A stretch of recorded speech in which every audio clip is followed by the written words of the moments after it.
You're in the water loop.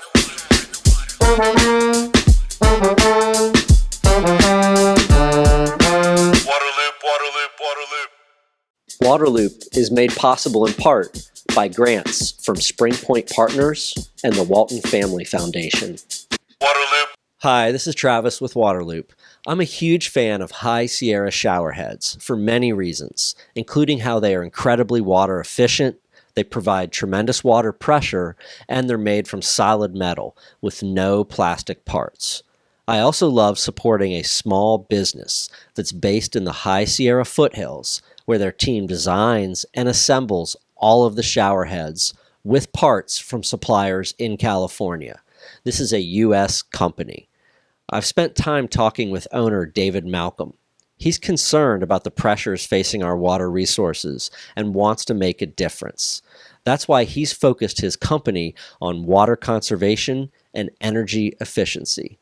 Use promo code LOOP20 for 20% off at highsierrashowerheads.com. You're in the water loop. Welcome to Waterloop. This is Travis, joined by two guests to talk about the most endangered river this year. I'm with Amy Souers Kober. She is Vice President of Communications for American Rivers. Amy, so glad to have you on the podcast. Thanks for having me. And Lisa McClane. She is a contractor for American Rivers. Lisa, glad you're on as well. Thanks. Happy to be here. Great. We are going to talk about the American Rivers list for 2020 of the most endangered rivers in the country. We're going to focus on the river that's in the top spot this year, the Snake River. Before we really dive into that, could you, Amy, explain what it means to be on the list of the most endangered rivers in America? Absolutely. So American Rivers has been releasing this report for 36 years, and it is the annual list of rivers facing the biggest, most urgent threats. We choose rivers based on three criteria. One is the importance of the river to people and nature. The second is the magnitude of the threat. And the third is there a decision in the coming year that the public can influence? And this is really important because a lot of rivers are in trouble or in bad shape, but not every river has a key point, a key action coming up that the public can help influence and turn up the heat and try to get the outcome that the river needs.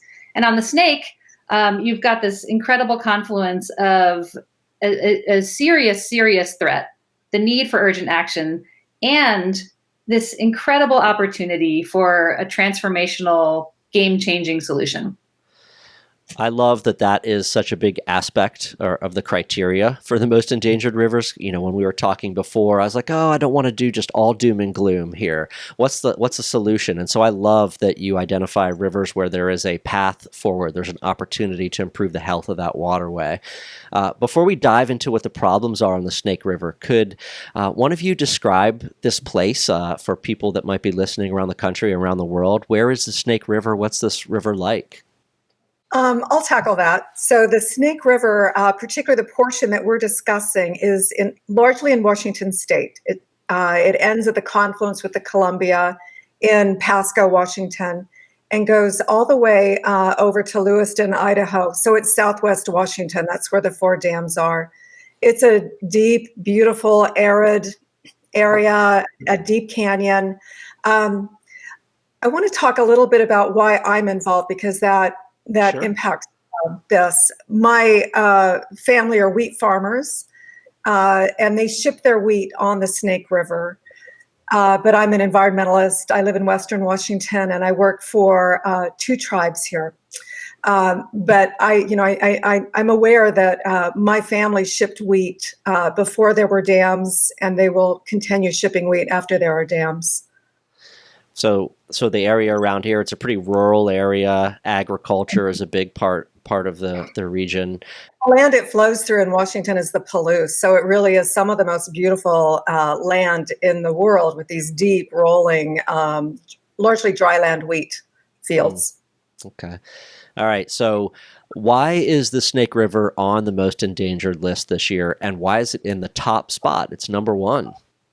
That top spot is a key spot. We think that no river in the country is in more need of bold, urgent action. Snake River salmon are facing extinction. And this is an existential threat for not just the river, not just the ecosystem, but the entire region. It is a serious, serious threat to indigenous people, the Northwest tribes that have depended on salmon forever, have cared for salmon forever. It's a threat to the region's economy. And so, as you said, this isn't about doom and gloom. This report is really about solutions. And through this report, for each of the 10 rivers, we identify a path forward, specific steps that need to be taken. And on the Snake, we see an incredible opportunity to not just recover salmon, but as we'll talk about, I think in this conversation, so many critical issues for the region are interconnected: clean energy, hydropower, irrigation, farming, transportation, salmon, the economy, recreation, tourism. All these things are tied in a knot. And in order to address one, you have to address them all. And so through this spotlight that we're shining today, through the release of this report, we want to solve that problem together. And the only way we're going to solve it is by getting the region paying attention, our Northwest congressional delegation stepping up and leading on what we think is a top priority issue. One really important piece is that these are some of these salmon are the salmon that orca feed on. And so, as we've all learned throughout the world, when we saw an orca mother carrying her dead calf for weeks, they're in trouble too. And so it's the region, it's the people, it's the wildlife, and we can find good solutions where there are plenty of win-wins on this. Yeah, there's that food chain, right? If there's a problem with one species or one population, it's going to have a ripple effect across the food chain. Well, let's talk a little bit more about the salmon. Talk more about the state of that salmon population and why it's so important to, I guess, the bigger picture of salmon populations and health. Yeah. Well, so Snake River runs used to be 50% of the entire Columbia Basin salmon, and now they're 5%. So for folks who don't live in the Northwest, just a quick lesson, because these are truly the coolest creatures, maybe even in the world, in terms of their migration and what they do. Snake River salmon are born in these high, pristine mountain streams, cold little streams. The eggs hatch. The baby salmon swim downstream. They're carried by river currents all the way down to the ocean. And they spend several years in the ocean, mature as adults, and then they swim back to their home streams. And, you think about the world, nature, wildlife, what other animal does that, right? So that's what we're talking about here in terms of a very special creature that, as Lisa mentioned, supports orcas, southern resident killer whales. 130 other animals in the food chain depend on salmon. So that's their life. They need rivers to swim up and downstream. And if you look at graphs of Snake River salmon returns or Columbia Basin salmon returns, dig into the science and all the numbers, you'll see that when the first dams went in on the Columbia River, the returns were pretty stable. The salmon kept returning. But then when the Snake River dams went in, the 4 lower Snake dams in the 60s and 70s, that's when you see the line just tank. And so those dams really have an impact. And it's, again, you think about the baby salmon that need that swift cold water current to flush them downstream to the ocean. Well, now they're running into these big slackwater pools behind each of the lower Snake dams. These pools of water warm up in the summertime, and even now more so with climate change, to often lethal temperatures. Salmon need cold water. And then you've got, the returning adults needing to get over all of these dams, and the impacts accumulate, and the numbers are crashing. And so that's the crisis point where we're at. And scientists say that we won't recover Snake River salmon without removing those 4 lower Snake dams. It has to be part of a regional strategy to bring these important fish back.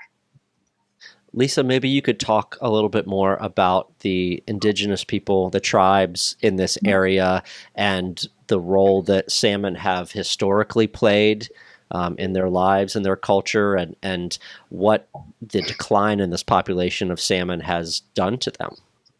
Yeah, many of the tribes in the Northwest refer to themselves as salmon people.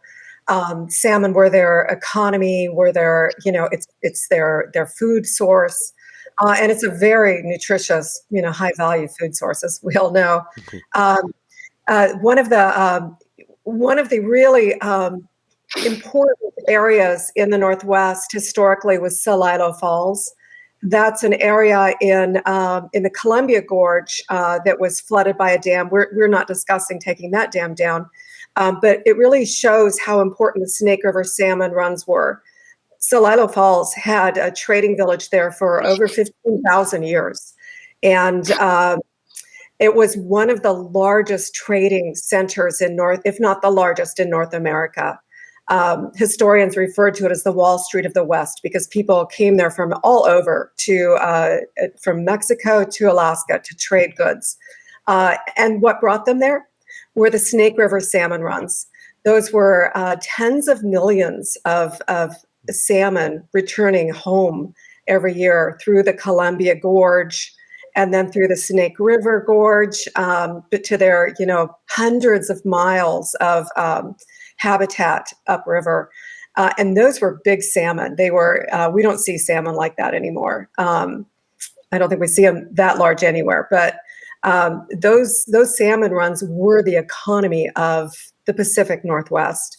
And that was the economy that Indigenous people organized their lives around, and their culture, their ceremonies, all of that. And still to this day, salmon remain a critical part of their lives.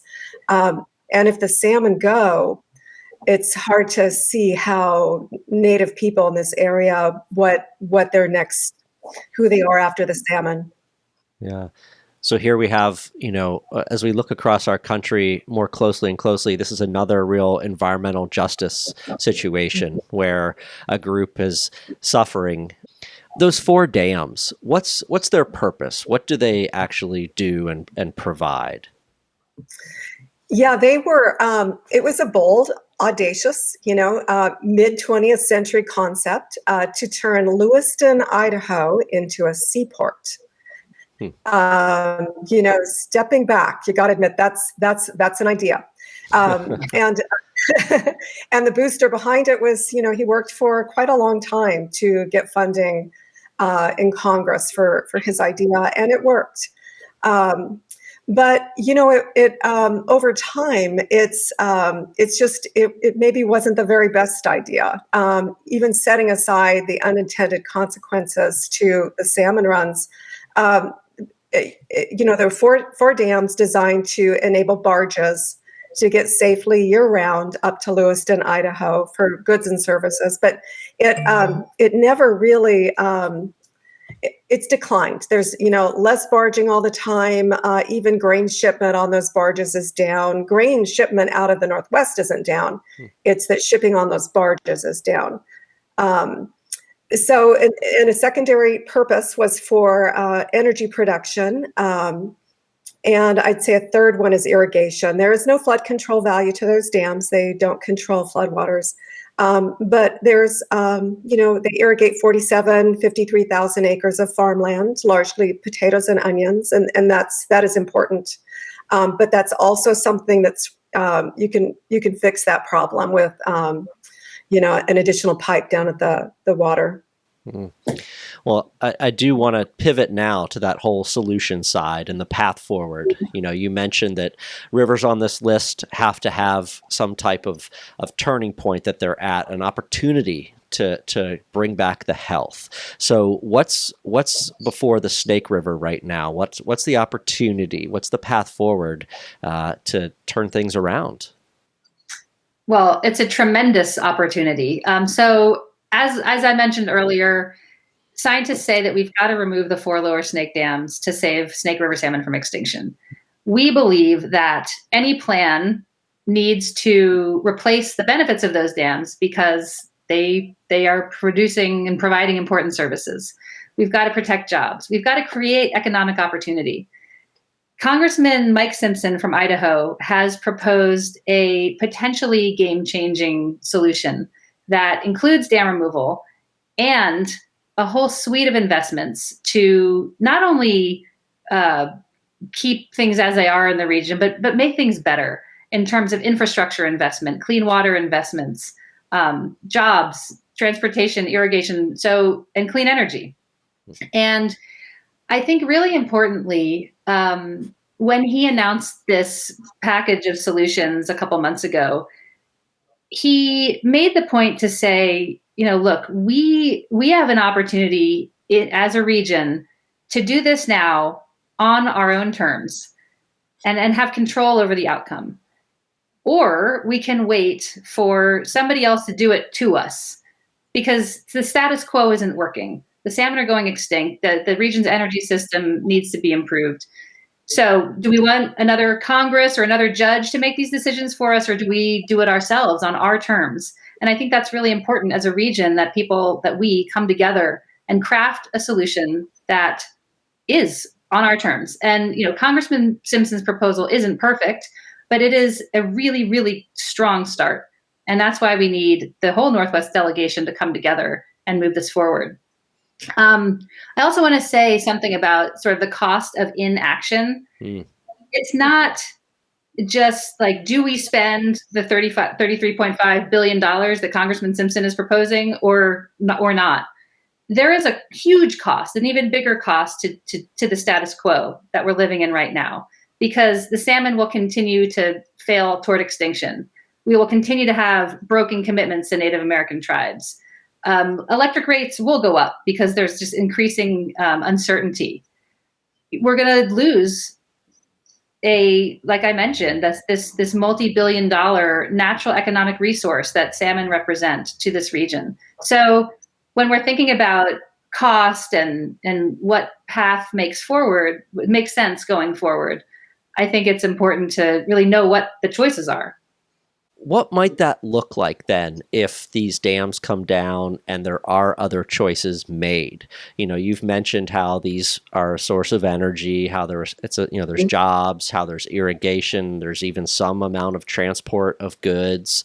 How can those things be replaced if the dams are taken down? Congressman Simpson's concept lays out some ideas that I think are really good places to start. He put together some buckets of things. One is $780 million to upgrade the irrigation, and that seems to be sufficient. Another is a substantial amount to upgrade transportation to get largely grain and other goods to market. Because it's just replacing that stretch of river from Lewiston, Idaho, to the Tri-Cities. But one of the more exciting, so that replaces what there is, and that's great. But for me, one of the really exciting pieces is the amount of money he puts into research and development for clean energy solutions. I look at it as our moonshot opportunity to really storage of energy is, when we move to clean energy, we have to store that energy to be used, on cloudy days and on days when the wind doesn't blow. And putting $1.25 billion into research and development for clean energy makes all the sense in the world for the world. He puts that into two places, some into Lewiston, Idaho, and then some into the Tri-Cities. The Tri-Cities has long been an energy hub. That's where Hanford Nuclear Reservation is. By the way, my grandparents' farm was condemned to make way for the Hanford Nuclear Reservation. So I've got deep roots in that stretch also. But it puts money into, there's already a high percentage of PhDs living in that area. It'll become a hub, a magnet community for clean energy. And they do solar, they do wind, they do hydro, and they do nuclear. So they're well equipped and well positioned and well located to really improve the overall clean energy picture in the U.S. and around the world. And what's the general sentiment reaction among the different stakeholders in that particular region there in far eastern Washington? What are people thinking and feeling about a path forward like this? You know what, Amy talked about the potential of somebody else making a decision. So Simpson's proposal says our own solution on our own terms, because the alternative really is that a federal judge will make a decision, but without $33.5 billion to replace systems. I've been spending the last number of months talking with farmers and irrigators and irrigation engineers in that region.